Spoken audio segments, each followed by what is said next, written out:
Olá pessoal, tudo bem? Eu sou Estevão Secato e começa agora mais um episódio do Virando a Mesa, hoje com Daniel Maranhão, o CEO da Grant Thornton do Brasil e também board da Grant Thornton Global. Daniel, muito obrigado pela sua presença.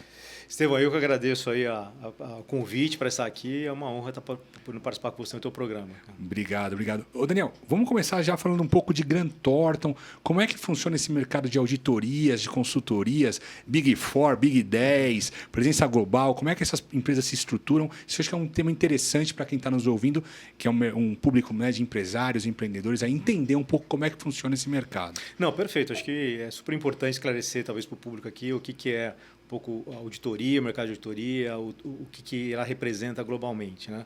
Eu estou nessa profissão aqui há aproximadamente uns 33 anos, né?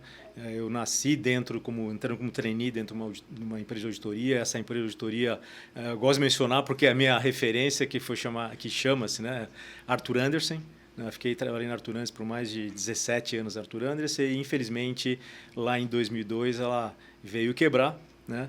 E mencionando também, ela quebrou por uma questão de uma alegação, uma participação talvez que na época que tinha participado de uma forma fraudulenta. Foi na Enron, né? Na Enron. É. Mas 3, 4 anos após ela foi inocentada. Sim. Estão, né, voltando agora, né? Ela está, tipo assim, ela quebrou de fato globalmente.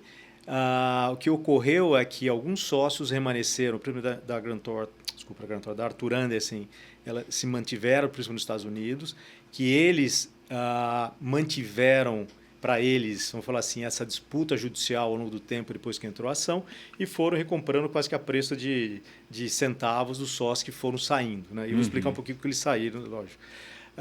E esses sócios mantiveram, então, esse ativo que eles tinham, a marca Arthur Andersen, um centro de treinamento também que ficava em St. Charles, nos Estados Unidos, no estado de Illinois, e foram discutindo judicialmente e ficaram em poucos sócios. Então, esses poucos sócios que remanesceram nesse ativo judicial, vamos falar assim, ele ao longo do tempo, depois principalmente que foi inocentado, eles começaram a vender a marca Arthur Andersen. Então, eles venderam a marca Arthur Andersen para um fundo. Hoje existe um fundo, se não me engano, estou enganado, que é baseado na França, que detém a marca Arthur Andersen. Estão voltando para o mercado, não no mercado de auditoria, mas de consultoria, a parte de outsourcing, a parte legal, né?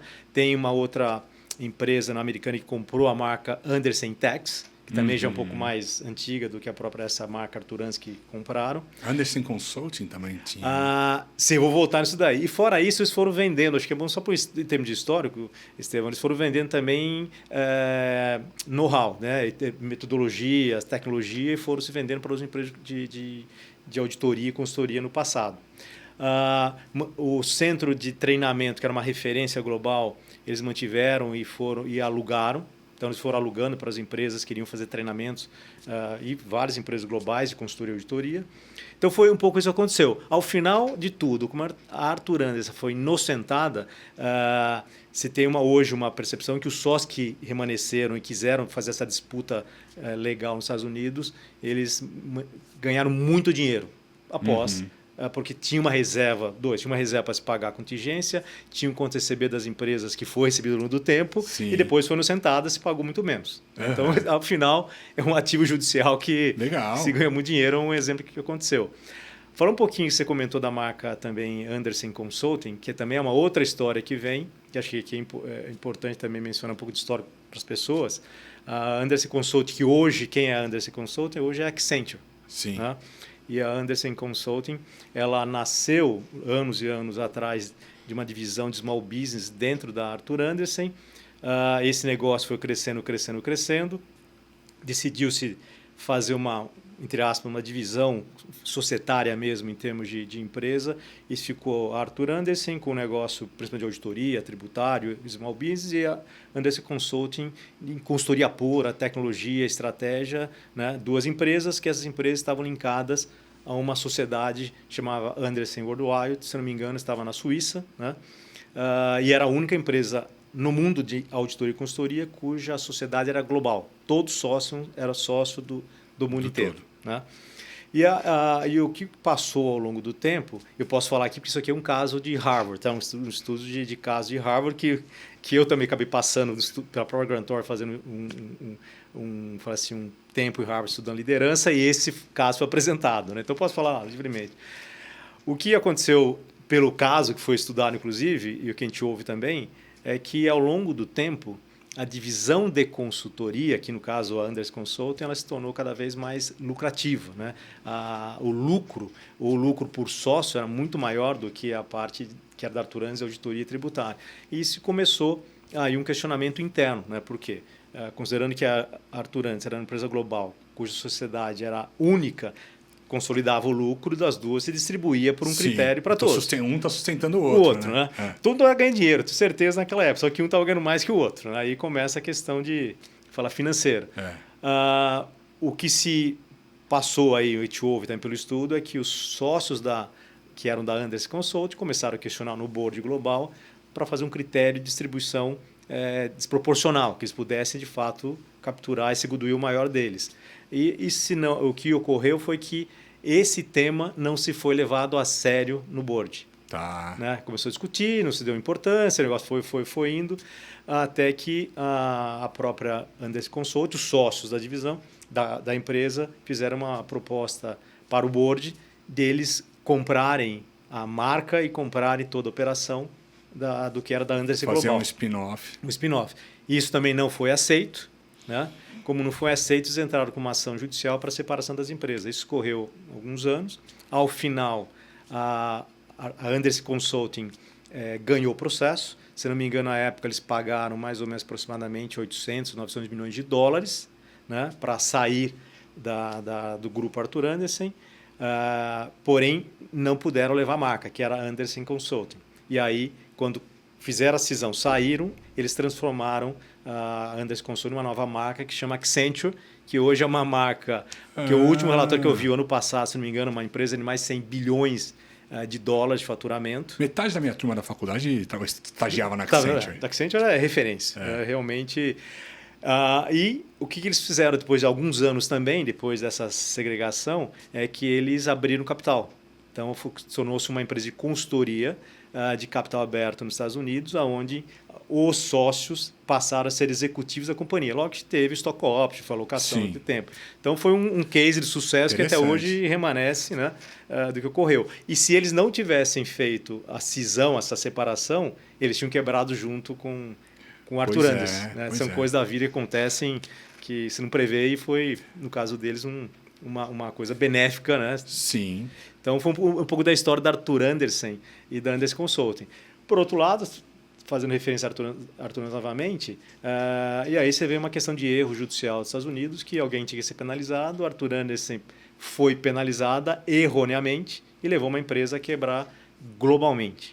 E depois você não repara o dano reputacional. Não repara. Por mais que você seja inocentado, mas já acabou. A empresa, as pessoas já migraram para outras empresas que eram concorrentes à época. E aí, na questão de imigração, você tem pessoas que migraram para outras empresas, tem escritórios, principalmente para os Estados Unidos, que eram muito grandes, escritórios que migraram para um concorrente ou escritório para outros concorrentes, e tem países que migraram 100%. Mudaram a marca. Mudaram a marca. Foram para outra empresa que era concorrente. Cada do Brasil, não, da Arthur Andersen mudou para uma outra empresa, né, que abordou para levar os profissionais e levar a carteira. E na época a gente foi abordada pelas outras maiores, né, e teve uma decisão estratégica de ir para esta outra empresa por uma questão principalmente que na época no Brasil havia muitos clientes referenciados para Arthur Andersen desse outro país, e nesse outro país que era a origem da referência dos clientes,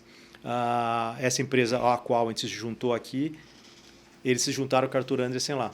Né? Tá. E aí foi uma proposta, também curiosidade aqui, a proposta que foi nesse país onde a Andersen foi convidada a juntar, eles juntaram, a proposta foi: venham para nós, tragam os profissionais, venham com a carteira e vocês vão liderar, a gente passa toda a liderança para vocês aqui. Né? E com isso, no Brasil, falou, tem toda a referência, se os clientes estão migrando, que era da Arthur Andersen, para lá, e no Brasil já temos, vamos fazer a mesma coisa aqui. Então, você ganhou sinergia em termos de manutenção de clientes, que era o da Arthur Andersen. Né?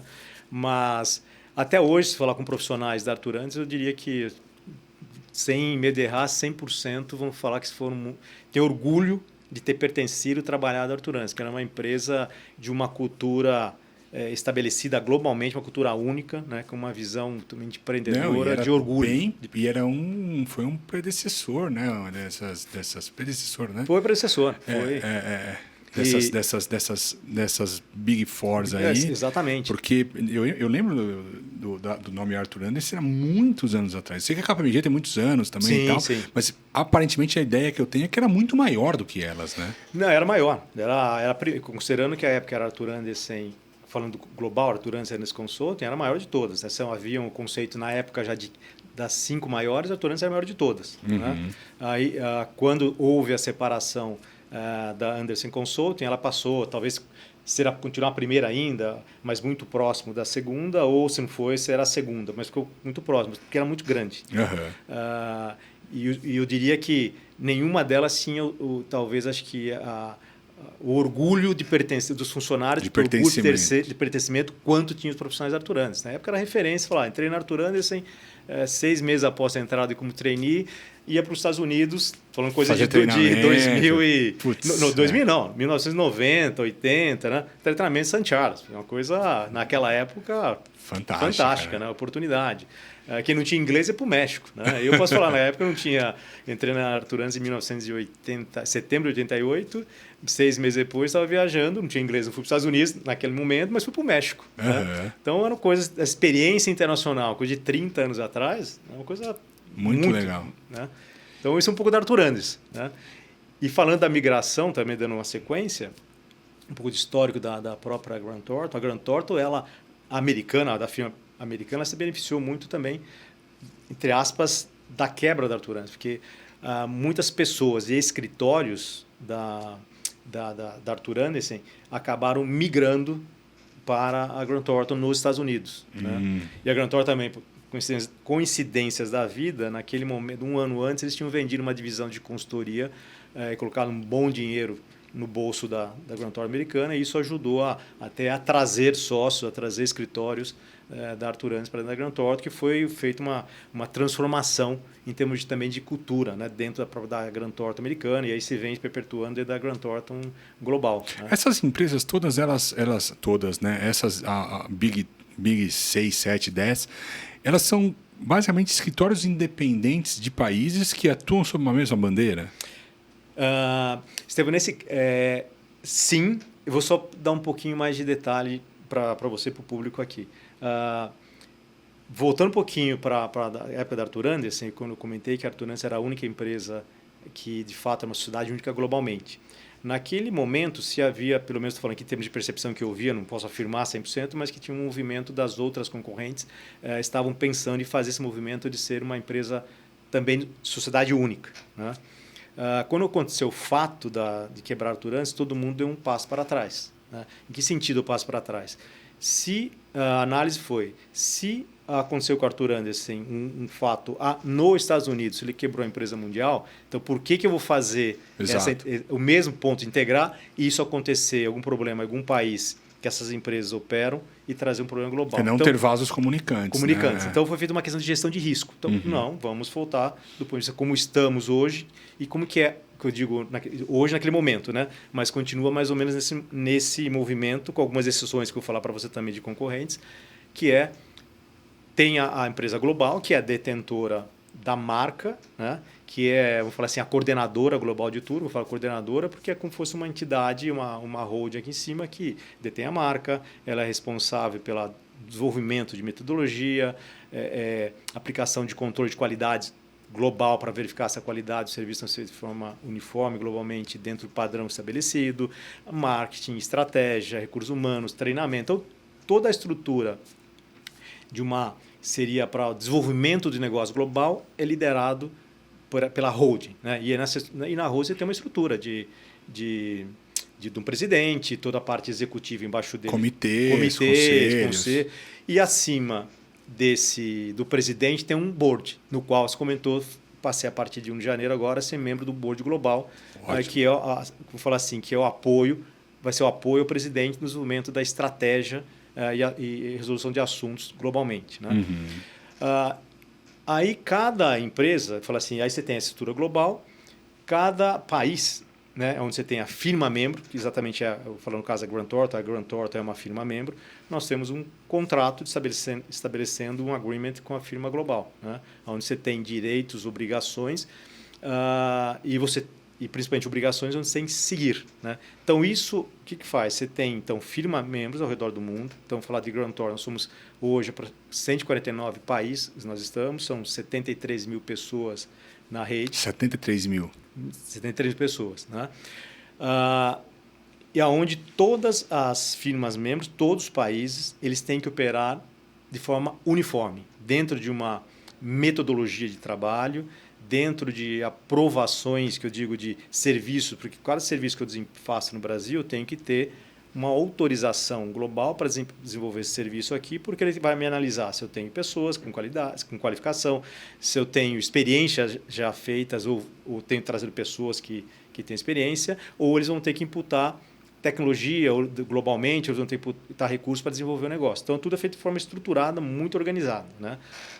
Por isso que eu falo que a uniformidade e a padronização é essencial numa rede global para você atender o cliente da mesma maneira e com a mesma qualidade. Então, isso que é o papel fala assim, da holding, da headquarter, para todas as firmas membros. E as firmas membros pagam um royalty, um revenue share para... Paga a gente chama de uma contribuição. Né? Então, cada firma membro ela paga uma contribuição, tem uma métrica quanto cada um pagar para a firma global, porque esse recurso da firma global é exatamente para manter a parte de remuneração dos executivos aqui, para manter todo o investimento em tecnologia, em desenvolvimento de treinamentos, aplicação de treinamentos globais, né, reuniões globais.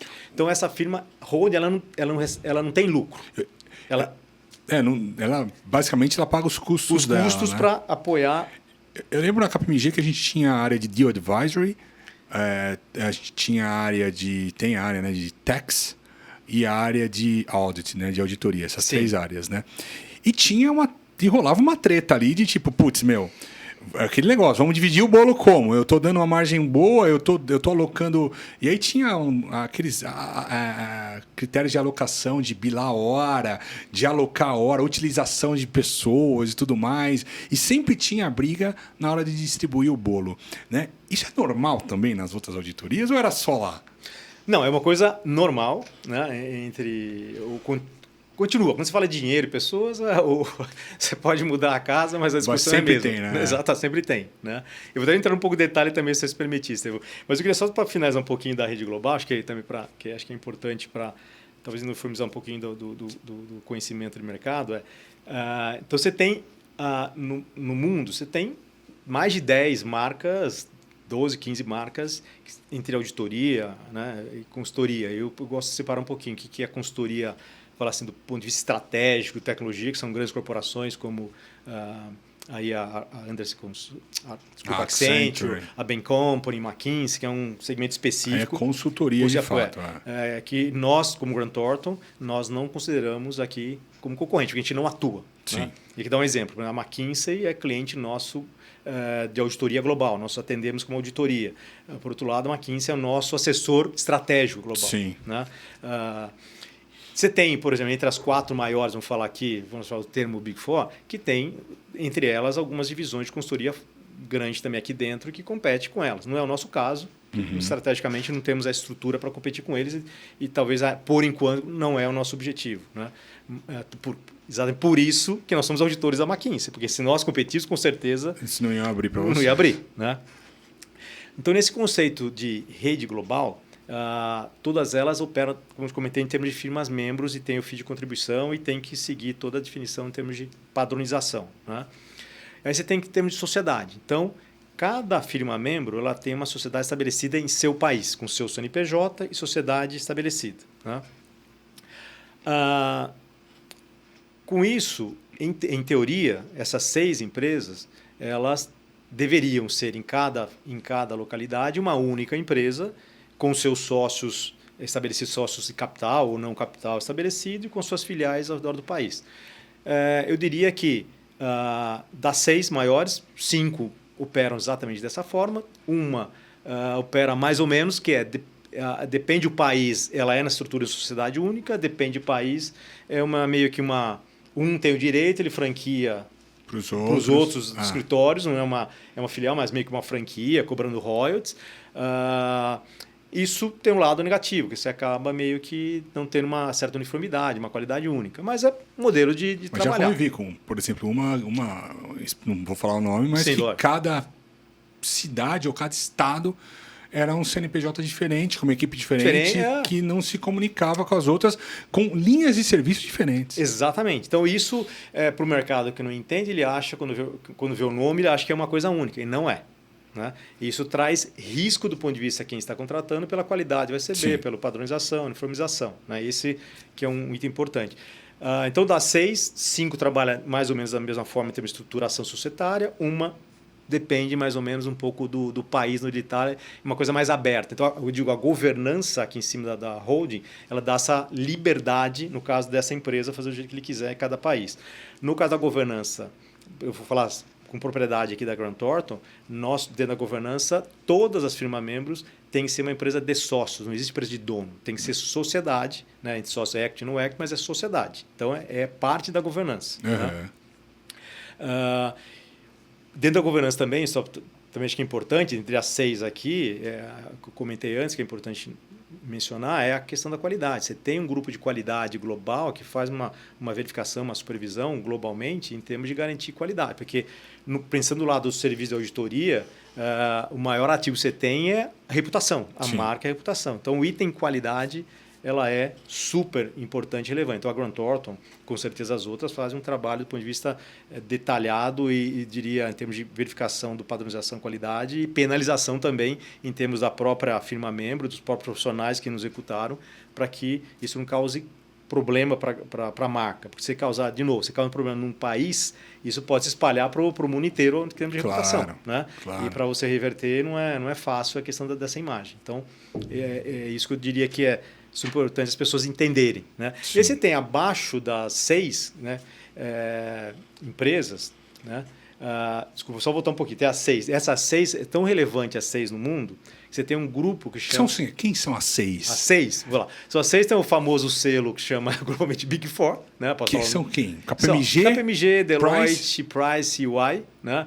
Grant Thornton e a BDO. São as 6 que são consideradas as 6 redes globais com estrutura global para atender clientes globais, né? Que, em teoria, tem uma estrutura única, uma padronização única, uma qualidade única. Né?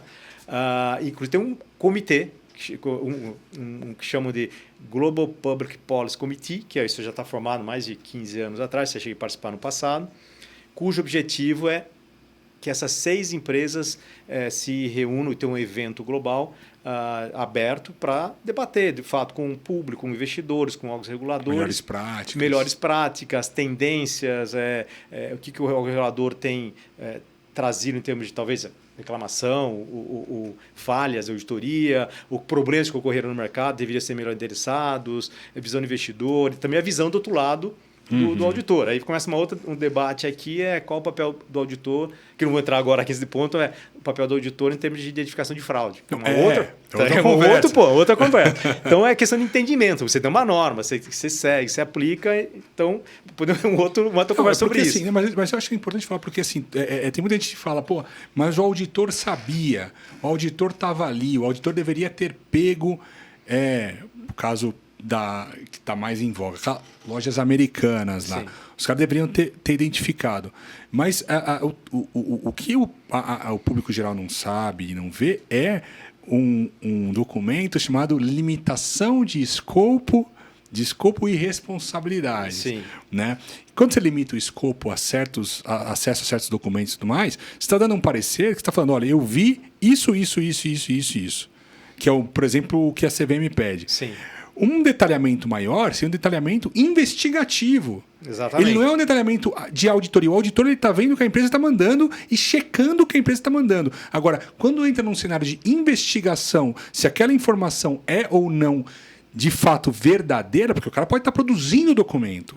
E aí ele pode estar cometendo um crime. Não é a obrigação do auditor pegar isso. Eu falo isso porque eu fui da KPMG e tenho orgulho e gosto e falo com... Adorei trabalhar na KPMG. Então, assim, e eu vi a gente sofrendo muito por conta disso, né? Muitas vezes é culpa do auditor. Não. Né? Quem está recebendo o relatório de auditoria tem que olhar e ler e falar assim, peraí, eles estão contratados, eles estão validando os números, mas eles não estão investigando atos fraudulentos. Sim. Não é papel deles, é papel da polícia. Exatamente. Né? Então é só para deixar claro para quem está ouvindo, o papel do auditor, que não é de investigação de fraude criminal, é de validar os números ali, testar estatisticamente se aqueles números fazem sentido ou não. Né? Exatamente. Então, é exatamente o que você comentou aqui. É essa forma que as empresas de auditoria atuam. Tem uma norma para isso, tá certo? Tem estatística em termos de confiabilidade, em termos de amostra, quanto testar. Então, isso se segue. Então, eu preciso falar isso, cara, porque assim, me irrita um pouco. Porque assim, imagina um auditor que vai lá e cobra 300 mil reais para auditar uma empresa e depois audita, faz seu trabalho, verifica, tem os papéis de trabalho provando que você fez o seu trabalho. Vale, exatamente. E aí depois chega uma fraude de 2 bi. Ninguém, em sã consciência, assumiria um risco de 2 bi para ganhar 300 mil. Exatamente. Não, o business não pararia de pé, não existiria auditoria. Exatamente. Então, é por isso que tem que ter separado o joio do trigo, né, de executivo ou sócio que está fazendo coisa errada. Da empresa. Da empresa de auditoria que está lá verificando o que está sendo feito. Entendeu? Exatamente. É o que você comentou. A empresa é o todo. E tem os executivos. Né? A empresa ela tem normas de auditoria de fazer, que é global. Você tem a sua ferramenta de auditoria e tecnologia, que é a documentação e direcionamento de como executar a auditoria. Então, isso é padronizado. Né? Então, você tem uma norma global que é para todo mundo. Você tem as ferramentas, tecnologia, que cada firma de auditoria desenvolve a sua. É um teste. Você faz um teste, tipo um teste de laboratório. Eu fiz o teste de acordo com os padrões estabelecidos internacionalmente. Exatamente. Pô, se o cara no dia anterior tomou uma cachaça e não avisou, o teste saiu adulterado, a culpa não é do laboratório. Exatamente. Né? É do profissional que está lá. Agora, todo profissional que entra numa organização de auditoria, ele é treinado, ele tem consciência em termos de ser íntegro, honesto, independência, tudo isso. Né?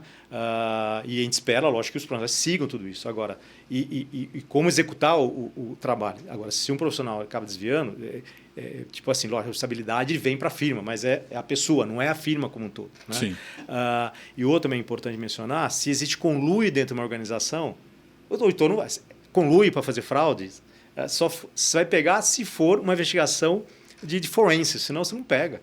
Né? É muito difícil, a não ser que na sua amostragem, se for um bom auditor, você detecte alguma coisa e comece a puxar o fio do novelo. Você acha que inteligência artificial com inteligência artificial agora você começa a ter ferramentas melhores para auditoria, do tipo pegar padrões de desvio com mais facilidade ou não? Vocês não estão... eu diria que você vai falar assim, indicadores, tendências, né? Mas aí, de novo, é o treinamento aí é treinamento do bom auditor, né? Você pode ter... não precisa ser muita inteligência artificial, não, hein? Com análise de variação, análise de indicadores de performance da companhia. E o outro muito importante, conhecer o negócio da companhia. Um auditor não é um bom auditor, uma empresa de auditoria não faz uma boa auditoria se a equipe não conhecer o negócio.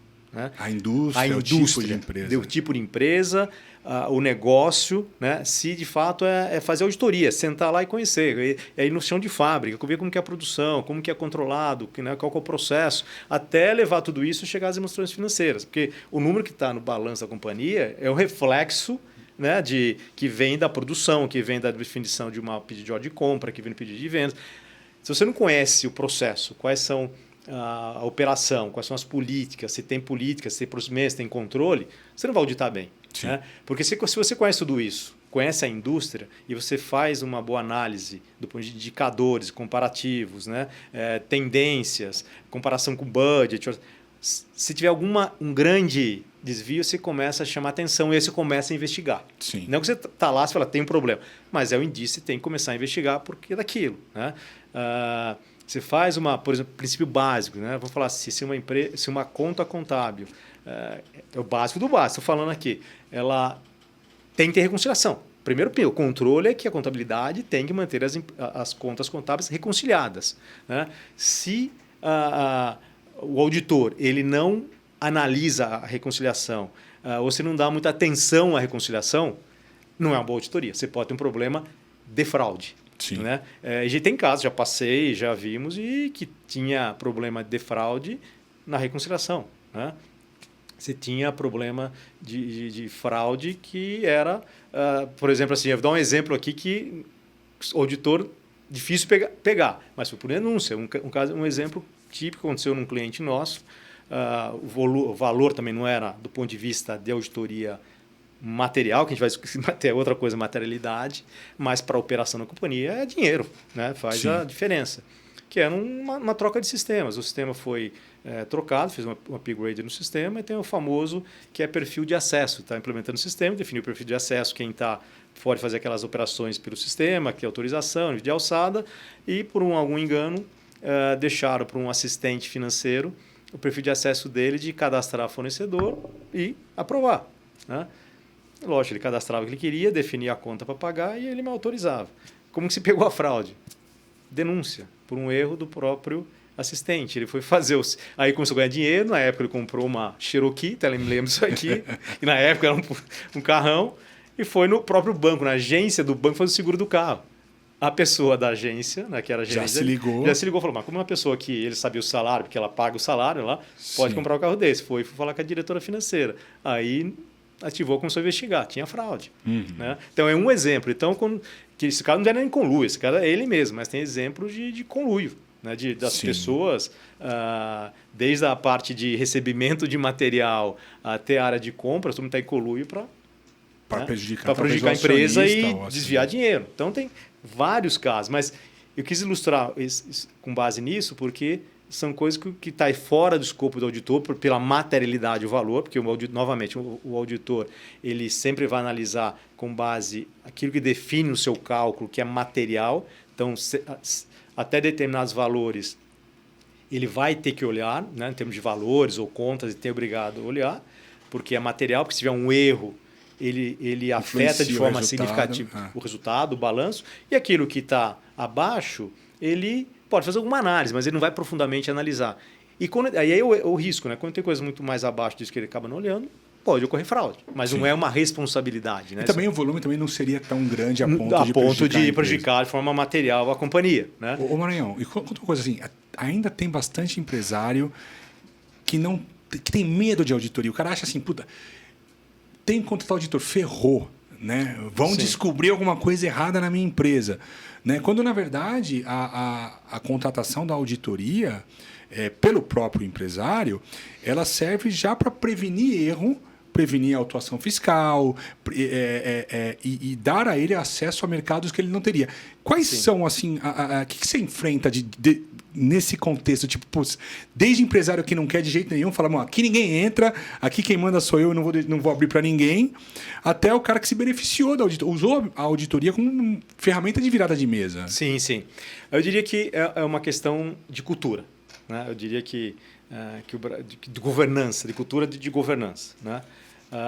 O Brasil ele está ainda no movimento de evolução em termos de governança. Né? E eu vou dar um outro para dar sequência que eu vou falar aqui, a questão do porquê da cultura de governança. Primeiro que o Brasil é um país onde o PIB, né, ele é movimentado muito por empresas privadas familiares. Né? Então, outros dados que saíram estatísticos, pode falar que seguramente 70%, 80% talvez do PIB ele é movimentado por empresas familiares privadas, empregabilidade mais ou menos esse range de percentual, também empregabilidade vem das empresas privadas. Né? E aí vou dar voltando um pouquinho para a Grant Thornton, a Grant Thornton ela tem estrategicamente no mundo 12 países que são estratégicos para o crescimento no mercado que a gente chama de mercado de mercado estratégico. Por que mercado estratégico? Porque a economia ela é movimentada muito por empresas familiares, o PIB é movimentado por isso. E vai ter uma migração de governança. E para a Grant Thornton, nesses 12 países, nós temos que olhar com um olhar estratégico e crescer junto com essas companhias. O Brasil, com certeza. E o Brasil, com certeza. O Brasil está na nossa análise, ele está em terceiro em termos de relevância. Isso aqui foi feito um estudo estratégico há alguns anos, junto com a própria McKinsey. A gente faz Nós perdemos para quem, hein? A gente perde para a China, para a Índia. Para a China e para a Índia. Para a Índia. Tem outros países, eu não vou recordar todos os 12, mas você tem a Indonésia, México, talvez. México está. Chile, não. Não. Na América só tem Brasil e México. Uhum. Né? Estados Unidos está fora porque é uma realidade totalmente à parte do mundo. Né? Ele tem um mercado emergente também gigantesco, mas não é parâmetro para a gente comparar. Então, por isso que os Estados Unidos fica fora. Então, na América, é Brasil e México.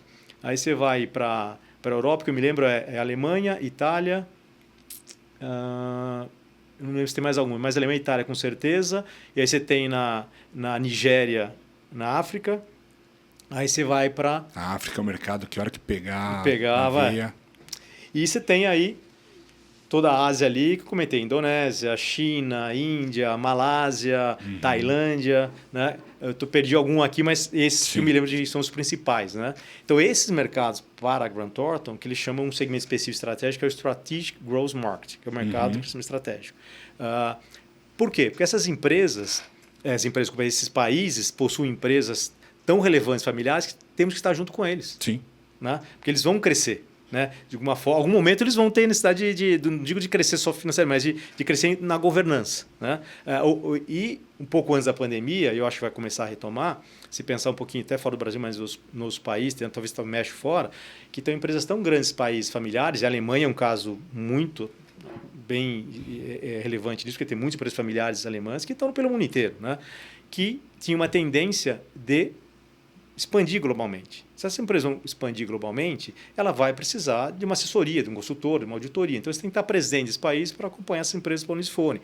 E essas empresas não têm uma estrutura, por mais que tenha uma governança, mas uma estrutura tão robusta, que tenha uma empresa global, que seja qual ela seja, uma Coca-Cola da vida, por exemplo, para suportar o crescimento do lado, em termos de uma estrutura de pessoas com conhecimento do mercado, do ponto de vista do mercado, não só do ponto de vista potencial de crescimento, produto, mas também de tributário, trabalhista, tecnologia, estrutura para implementar, tecnologia. Então, tudo isso, ou para fazer um M&A, uma aquisição. Então, eles precisam e dependem de empresa de auditoria e consultoria. Então, abrindo um pouco a nossa estratégia, é um pouco disso por essa movimentação. Nesse estudo, também achei importante falar, e para os empresários que ouvirem, o crescimento das empresas familiares, até a data que foi feita a pesquisa, era que a receita de empresas familiares ela tem uma tendência a crescer 3 vezes mais que empresas globais. Porque ela é melhor gerida, na média, né? Falando na média, numa visão de longo prazo do que uma empresa global. Porque a empresa global também já é... um incumbente, difícil, já está ali com participação de mercado grande. E 2, a visão do mercado e de banco de investimento também é que o executivo ele vê no curto prazo de empresa global. Ele vê no trimestre, que tem que reportar para o trimestre, ele vê um ano, tem que reportar o ano, ele tem uma tendência, o bônus. Né? Uma empresa familiar ele é gerida para a família, ele é gerida para continuar a perenidade, na sua maioria, de crescer. Então, o dono está ali, tá certo? Ele não vê o bônus daqui a um ano, ele vê o crescimento. E tem muitas empresas familiares que eu já passei, são clientes, que a retirada é mínima. É tudo reinvestido. Né? Então, eu quis dar essa contextualização da relevância das empresas familiares. E aí, voltando para o Brasil, é esse mercado, só que o mercado brasileiro ainda ele está avançando na conscientização dos empresários porque é importante uma governança. Né? E é difícil conscientizar. Né? Às vezes, ele vai entender que a governança é importante quando fala assim, a água bate no pescoço. Sim. Né? Bate no pescoço de sentido. Né? E aí você pode até dar exemplos também, você vai voltando um pouquinho. Que é, por exemplo, ele foi mal gerido, uma gestão ruim, entrou em endividamento, por exemplo, vai ter que buscar acesso a mercado de capitais, às vezes até bancos, dívida, e vão exigir auditoria. Né? E aí ele vem de última hora pedir que uma empresa vá auditar. Né? E ele tem que saber que nos bancos tem uma lista de credencial de empresa de auditoria. Quem que eles consideram de melhor qualidade, primeiro escalão, médio escalão, tem uma relação deles. Não estou entrando em mérito de ninguém aqui, mas eles têm. Né? Então, com melhor também uma empresa ela contratar empresas falar assim, de reputação e renome que o banco considera, melhor para ele, porque de alguma forma isso vai impactar talvez uma análise de risco do banco. E aí análise de crédito bate na taxa de juros. Né? Outras vezes, o empresário sente, por exemplo, uma oportunidade de M&A, bate na porta um fundo, por exemplo, né, para fazer uma aquisição. Aí ele fala, mas eu preciso ser auditado, nunca fui. Aí começa uma correria. E já vi alguns casos da empresa ela perder a oportunidade de fazer a negociação de venda, né, 100%, o parcial, porque ela não estava preparada, elas não tinham as informações, ou tinha tanto problema, né, que foi descoberto na hora e inviabilizou a operação de M&A. Né? Então, se o empresário ele se prepara ao longo do tempo com uma auditoria ou com uma assessoria, não precisa ser propriamente dito uma auditoria, que a gente chama de auditoria de emissão de parecer, né? Que se fizer uma correlação, o parecer aqui, principalmente para as empresas de capital aberto, e ter obrigação de ter o parecer, né, para suportar o investidor. Numa empresa familiar, lógico, no tamanho relevante, tem que ter o parecer, mas empresas menores, né, às vezes não precisa ter um parecer de auditoria, porque ele não, naquele momento ele não vai utilizar para um banco, não vai ter uma operação de M&A, mas ele tem um acompanhamento, uma assessoria, com uma visão de auditoria contábil, fiscal, financeira, trabalhista, até tecnologia, ajuda ele na sua gestão, né, para corrigir problemas que porventura possam ocorrer. Se tem problemas, dá tempo de como corrigir e melhorar isso daqui. E para ele até ter uma melhor governança em termos de garantir para ele que ele não está perdendo dinheiro, que a gente brinca com o auditor. Então não vai lá para ajudar ele a ganhar dinheiro. Ninguém tem o conhecimento do negócio como ele tem. Claro. Mas pode ajudar ele a evitar a perder dinheiro. Sim, né? sim, Esta é a visão. Como que eu te ajudo a perder dinheiro ou até não ganhar dinheiro, como ser melhor, mais eficiente na sua operação do ponto de vista de estrutura de back-office, tecnologia, segurança da informação. Né? A parte fiscal também é importante. Parte fiscal, trabalhista. E o detalhe, né? Se pensar a parte fiscal, dos últimos, que já vem o histórico do Brasil, é super complexo. A gente vê que tem empresas que fizeram errado por erro mesmo, por desconhecimento, né? E vão ter que pagar ou estão discutindo judicialmente. Tem empresas que têm ao contrário, que deixaram de pegar benefícios tributários, né, por desconhecimento, né, ou por erro na execução. Então você vai lá fazer um trabalho e você vê, mas você tem um produto de crédito que são créditos líquidos certos, não estou discutindo teste tributário, porque a equipe dele não conseguiu identificar, ou fez um erro. Né? E aí, de novo, a complexidade é tão grande que depende do tamanho da empresa, estrutura da empresa, ele não tem equipe suficiente para ficar se atualizando toda hora em termos tributários. Então, acaba acontecendo. Então, você tem uma ineficiência tributária gigantesca. Né? Isso é um papel. Você tem agora a reforma tributária que está vindo. Vai ser complexo para as empresas, você vai trabalhar aí por um período com 2 tipos de operação tributária, né? Vai ter muita discussão, imagino eu, lá para frente, mas as empresas têm que gerir tributariamente, tem que pensar numa gestão tributária, não é meramente executar para cumprir algum tipo... Não, pense com uma gestão de fato, uma eficiência. As empresas têm que começar esse olhar. As empresas privadas, familiares, às vezes não olham. Né? E aquele negócio, né? Acha que você está lá para apontar o dedo para ele e ver os erros. Sim, mas você tá lá para ver os erros, mas é para ver os erros para prevenir de que outra pessoa de fora venha e veja esses erros, seja ele o fisco, ou seja ele um comprador. Exatamente. Então, a auditoria, ela trabalha, quando ela é contratada, né, corretamente ali, lado a lado com o empresário para ajudar o empresário a resolver o problema. Essa é a visão de uma empresa. Mitigar, né? Sem dúvida. Nós chamamos uma visão meio que consultiva. Lógico, eu sou um auditor, tenho trabalhado de forma independente, mas nós olhamos para o lado que chama de consultivo, para aquilo que possa trazer benefício para o empresário. E o laudo, o relatório de auditoria, ele é privado. É privado. Ele pertence exclusivamente ao empresário. Não é que você vai contratar uma empresa, ela vai te dar um laudo que pode sair com um monte de problema, ele é só seu. Use para você resolver os seus problemas dentro de casa. Exatamente. Se um dia você quiser divulgar, aí você divulga, mas não é público, não é público, privado. Exatamente. E eu daria até uma dica para os empresários que talvez não necessitem exatamente de auditoria comparecer agora. Faça uma contratação que fosse um diagnóstico, um assessoramento ao longo do tempo. E aí você vai migrando. Porque às vezes você pode... Às vezes acontece erro.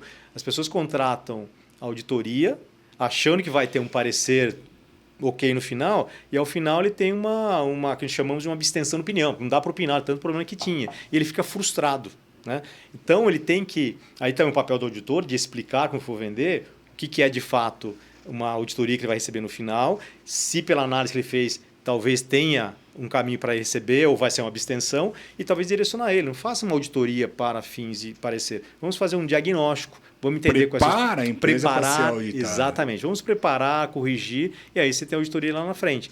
Mas essa visão os empresários precisam começar a ter, né? Porque eles podem perder oportunidades no futuro por essa não preparação com esse viés de governança. Barato. Se você for ver, o valor que agrega é muito barato. Muito barato. E ele vai ter um indireto, né? Com essa questão de fazer o diagnóstico, a gente vai olhar a parte tributária, a parte trabalhista, se necessário, a gente vai dar uma olhada no ponto de governança, no ponto de estrutura de controle, podemos olhar para a tecnologia, e o item importante que está hoje em voga aqui é a questão da cibersegurança, que o dilema não é se você vai ser atacado, é quando você vai ser atacado. Né?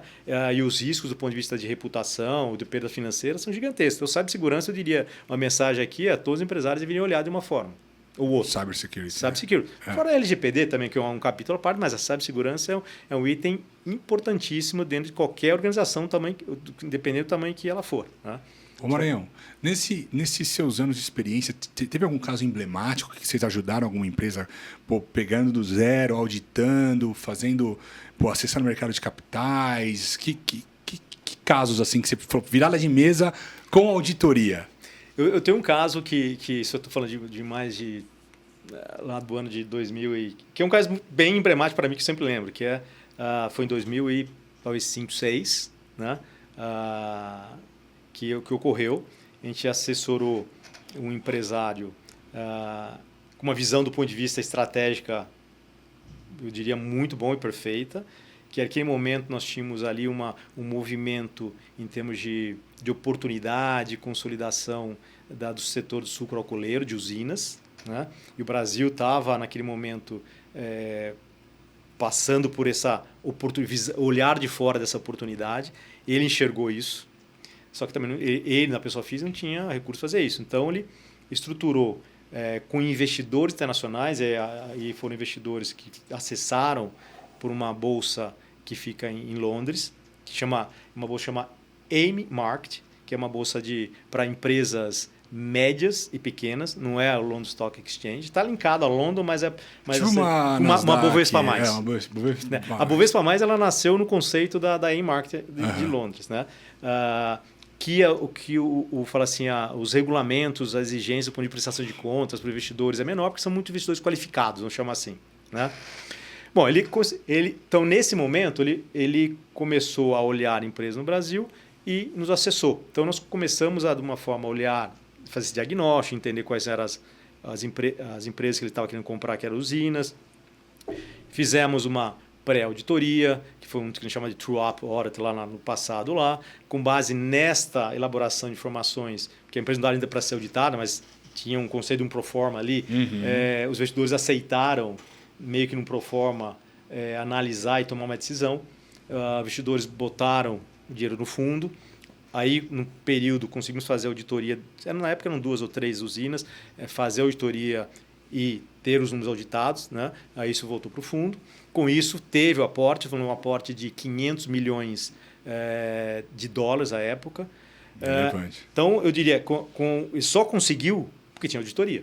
Né? E nós ajudamos ele até a estruturar a empresa do ponto de vista de auditoria para ser auditada e ter um relatório limpo para dar credibilidade ao investidor. Isso que é importante também, né? Não basta você ter um auditor ali. O importante é você ter um auditor que entenda do negócio e que vai te dar os caminhos, não é fraude, nada disso, mas que vai te dar os caminhos para, olha, melhora isso daqui, faz esse ajuste, aí a gente consegue auditar. Exatamente. Né? Aí você começa a entrar do outro lado da moeda do ponto negativo. Então, o auditor ele ajudou até aqui para fazer tudo isso. Aí começou uma questão de gestão, de novo, do empresário. Começou a meter o pé pelas mãos do ponto de vista de começar a fazer aquisições agressivas de empresas aí do ponto de vista operacional. Aí entra o ego, quero crescer, não é eficiente, vou atrás de empresas que na diligência também que nós fazíamos, né, tem casos que já estava com o dinheiro, tinha que fazer a diligência da empresa, que do ponto de vista é muito problema. Né? Tinha que fazer provisões gigantescas no balanço da empresa para refletir o risco que tinha. Decidiu-se comprar. Bom, afinal de contas, a gente foi até o momento e decidimos parar a auditoria, sair daquele grupo, porque o risco estava aumentando demais. Né? Passaram, talvez, mais 3 anos adiante do que nós... Na data que saímos, a empresa quebrou. Então, ela saiu de 0 para 500 e de 0... Olha, se me conhecessem antes... Hein? Pô, você estaria bem, viu, Esteban? Ô, Maranhão, fala uma coisa... Tem um caso também, mais um caso que é importantíssimo também, acho que para nós e é uma visão, talvez de conhecer o mercado brasileiro, que eu falei do investidor lá fora, conhecer o mercado brasileiro, também foram alguns anos depois, esse caso aqui foi mais ou menos em 2010, 2011, 10 não, foi 9 ou 10 também, de uma empresa indiana, né, que era cliente nosso, o fundo que estava assessorando, o advisor que estava assessorando na Índia era cliente nosso da Grant Thornton, e buscou a Grant Thornton para assessorar, fazer a diligência aqui no Brasil. Né? De novo, naquele momento também estava a questão da aquisição, né? De usinas. Foi usina, mesma coisa usina. Fizemos a diligência, ela já era auditada, inclusive por uma grande companhia. Teve alguns problemas, mas desses problemas de auditoria da diligência, ok, dá para suportar, mas são erros estratégicos de não conhecer o mercado brasileiro e conhecer a operação. Né? Ele trabalhava também lá na Índia com operação de energia e também com operação de açúcar, porque não é álcool, mas açúcar, e veio tentar investir no Brasil. Botou bilhão. Né? Passado talvez 5 anos, não, 7, 8 anos, quebrou. Por que foi o caso que ele botou dinheiro? Primeiro que a empresa estava entrando em recuperação judicial, mas ele acreditou. Só que ele não fez uma análise. Estou falando, é fácil falar depois do que aconteceu, mas estou falando da análise operacional dele. Ele não analisou o plantio da cana, a cana já estava, quem conhece no sétimo corte, já não tinha mais produtividade, não tinha tratamento de fato do solo adequado, ele tinha uma planta nova de uma usina dentro da empresa, tinha uma planta dentro da usina novíssima, 0 bala, só que não tinha fornecedor de cana na região, então nunca operava, né? Que não tinha isso. Não tinha cana própria. Não tinha cana própria, era tudo terceirizada, tinha um investimento gigantesco para fazer dentro da usina em termos de manutenção que não tinha visto. Né? Então, erro estratégico de análise da operação, que eles não tinham conhecimento, que olharam muito superficialmente por cima e entraram, botaram dinheiro e perderam tudo depois. Né? Então, de novo, acho que a diligência ela tem um papel importante dentro do que é toda a parte legal, tributária, ambiental, que seja, mas tem o lado operacional, que tem que ter pessoas, ou seja, dentro da empresa, contratada para olhar operacionalmente o negócio e verificar se ele é viável mesmo. Né? Então, esse é um exemplo também de falha que ocorreu. Ô, Maranhão, para finalizar aqui, virada de mesa na Grant Thornton, já teve que fazer? Já.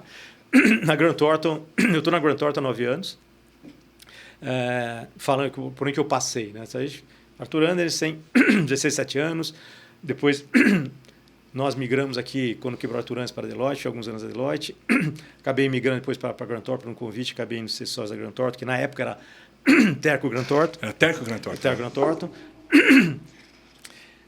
2 anos depois, nós tivemos uma operação de M&A, onde tínhamos aí a EY, à época, em 2010, que precisava crescer no Brasil. Né? E uma forma de crescer era fazer a aquisição da melhor, talvez, empresa fora das Big Four que pudesse ser... E aí fizeram uma oferta, financeiramente foi excelente. Os sócios da Grant Thornton, onde eu estava lá, estava só 2 anos também, não tinha muito voto. Certo? Mas a decisão foi de vender a operação para a EY. E por que eu falo vender? A Grant Thornton não foi vendida. A Grant Thornton global você não se vende. A Grant Thornton ela se remanesceu. O que foi vendida os sócios que saíram, levaram a carteira de clientes e levaram os profissionais e foram para a UI. Sim. Né?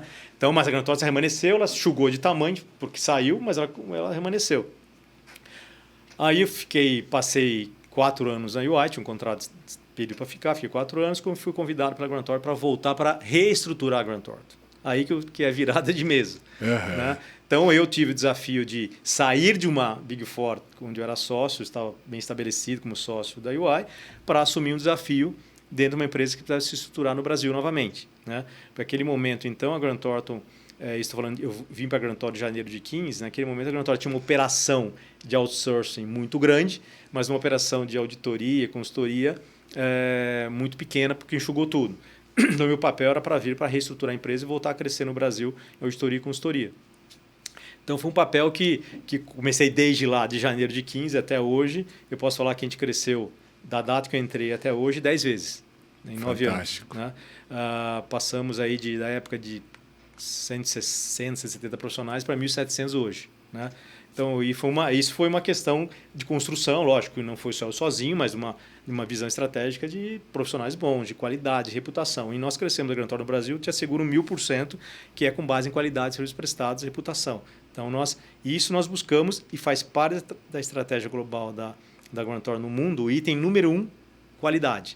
Então, a Grant Thornton ela bate muito em qualidade globalmente, estrategicamente, né?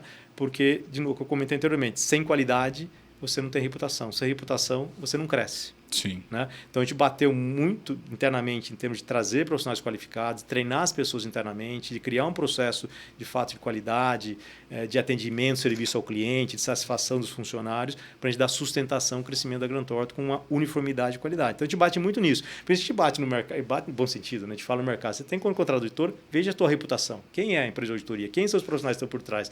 Porque isso faz uma diferença gigantesca. Né? Porque para crescer demora, para cair é um minuto. Né? E para você criar reputação, você tem que criar reputação com os executivos das empresas, tem que criar reputação com conselheiros, com bancos, com escritório de advocacia. Né? Porque também quem está contratando ou quem está indicando para ser contratado, ele está botando o nome dele na indicação. Né? Então ele tem que estar aliado, do bom sentido aliado, é indicar alguém que tenha uma reputação, que ele acredite que vai prestar um bom serviço de qualidade para as empresas. Né? Então, esse trabalho foi feito. Ao longo desses 9 anos, tem muitos desafios aqui que, em termos de contratar pessoas, teve que desligar pessoas, se não se encaixaram, não se adequaram. Tem, lógico, problema societário, de entrar de sócio, sair sócio. Uma questão que eu digo que o maior problema que a gente tem, eu diria, vendo uma empresa de serviço, como todas as empresas, são pessoas. O problema, se todo mundo pensasse para o bem e junto, seria muito mais fácil. É que no meio de tantos... muita gente. É muita gente. Tem pessoas que não têm o mesmo objetivo, o mesmo propósito, que não tem uma certa integridade, honestidade que a gente preza, né, dentro de uma cultura. Então, às vezes, você acaba enfrentando pessoas que, do ponto de sentido que você vai ter que tirar, porque não tem o mesmo, de novo, o propósito único de uma empresa, que é crescer com qualidade, com o propósito de gerar valor também para as pessoas terem um ambiente de trabalho que se sintam bem de trabalhar, que sirva bem o cliente com qualidade. Né? Então, as pessoas acabam tendo que sair, tirar. Isso dá embates. Né? Não tem jeito. Então, isso eu diria que é a maior dificuldade, no meu caso. Né? Acho que em partnerships, em geral... Em geral é isso. Né? Em termos de consultoria, auditoria, advocacia, né? Onde você não tem um dono, né? Você tem sociedade, e isso acontece até nas Big Four. Né? Então, eu diria que o papel da liderança, esse tipo de indústria, é o maior desafio. Né? É trabalhar com pessoas. Né? Como se identificar, reter e verificar um pouco o perfil. Se as pessoas estão com você, são pessoas que estão, de fato, no bom sentido, comprometidas com aquilo que é o propósito da companhia. Né? Que são pessoas íntegras, honestas, né? Transparentes. E a gente tem visto ao longo do tempo que, infelizmente, existe esse perfil. Né? Qualquer segmento que esteja. Mas no longo prazo, eu acho que no longo prazo vale a pena você ir limpando e ficando com os melhores. Limpando. O longo prazo vai provar que vale muito mais a pena se cercar de gente boa. Primeiro, sua vida vai ser mais tranquila e mais feliz. Exatamente. Né? Né? E depois vai ter mais sucesso. Sucesso. Eu tenho um grande amigo que ele brinca, né? Que com o lema dele: pessoas boas atraem gente boa. Né? Pessoas honestas atraem pessoas honestas. Então, é isso que a gente tem que pensar sempre, um pensamento positivo de levar o negócio para frente com pessoas que têm o meu propósito. Né?